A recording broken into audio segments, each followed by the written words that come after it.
So here we have the Ford Focus on a 65 plate. I'm going to start off by showing you around the outside of the car, and then we'll hop in and run through some controls on the inside.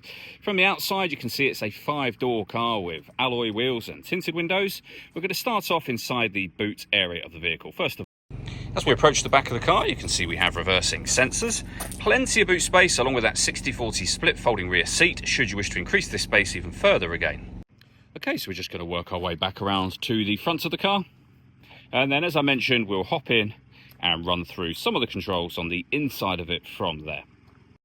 Just briefly before we climb in, I think it's well worth seeing the interior from this exterior point of view. There's plenty to run through on the dashboard, so let's hop in and we'll do that now.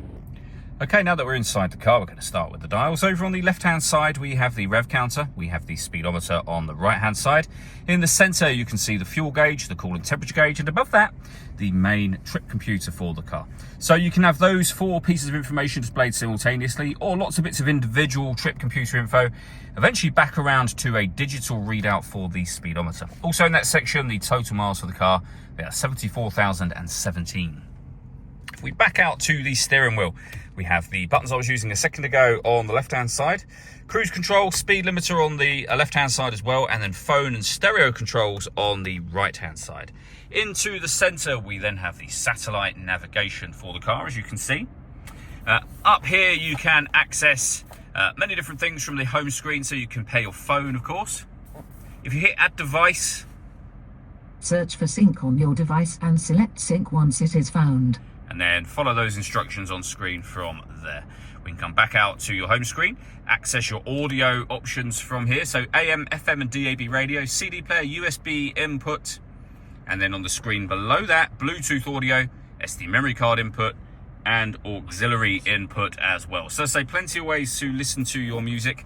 And then again, from the home screen, you can access your climate control menu. We have a physical menu for this down below, which we'll come to in just a moment. On here, we have the main volume for the stereo, your CD player, and then the dual zone climate control.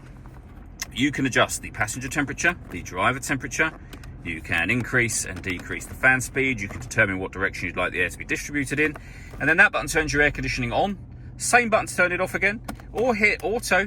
The car will now maintain the temperatures that you're after by taking full control of the fan speed and direction of the air for you. You can override that whenever you wish to.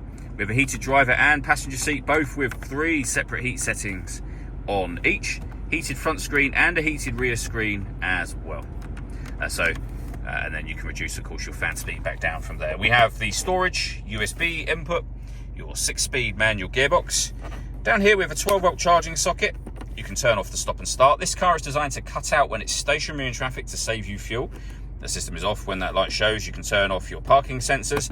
And this car has autonomous parking, meaning it can parallel park and perpendicular park itself. All that leaves me to say is thank you for taking the time to watch this video. If you'd like to come and see the car in person and have a test drive, please feel free to give us a call here at Surrey Specialist Cars. We'd love to hear from you soon.